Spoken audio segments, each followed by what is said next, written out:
Hi friends, அஸ்ஸலாமு அலைக்கும். இன்றைக்கி பார்த்தீங்கன்னா காலையில் எழுந்துச்சி வேலையாக டீ போட்டாச்சுங்க. டீ போட்டாதாங்க அன்றைக்கி பொழுது நல்ல பொழுதாக போகும். ஓகேங்களா?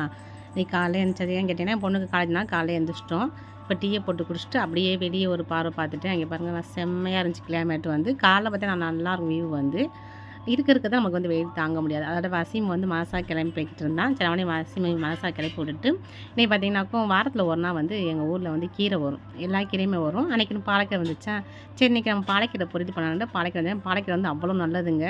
பாலக்கீரை வந்து மகாராஷ்டிரா இருக்கும்போது அங்கே வந்து நாங்கள் அடிக்கடி வாங்குவோம். பாலக்கீரை, வெந்தயக்கீரைலாம். இங்கேலாம் வந்தப்பறம் நமக்கு கிடைக்கவே இல்லை. இப்போ வந்து ஒரு மாதமா நினைக்கிறேன் மகாராஷ்டிரா போகிறதுக்கு முன்னாடி வந்து இப்போ வந்து அடிக்கடி வந்து வித்துட்ருக்காங்க. அதோட பாலக்கீரையை வந்து இன்றைக்கி லஞ்சுக்காண்டி வதக்கிட்டுருக்கேன். அது ஒன்றும் இல்லை, சீரகம், காஞ்ச மிளகாய், வெங்காயம் வதக்கி அப்படியே பாலக்கீரை சேர்த்து தண்ணி ஆனால் அந்த கீரை தண்ணி அதிகமாகிடும். அதோட அந்த தண்ணிலாம் வற்றின பிறகும் அது 2 முட்டையை கொத்தி ஊற்றினாக்கும் எம்மியாக நம்ம கீரை பொரியல் ரெடியாக இருங்க. இன்றைக்கி இப்படி தான் போச்சு. பாய்.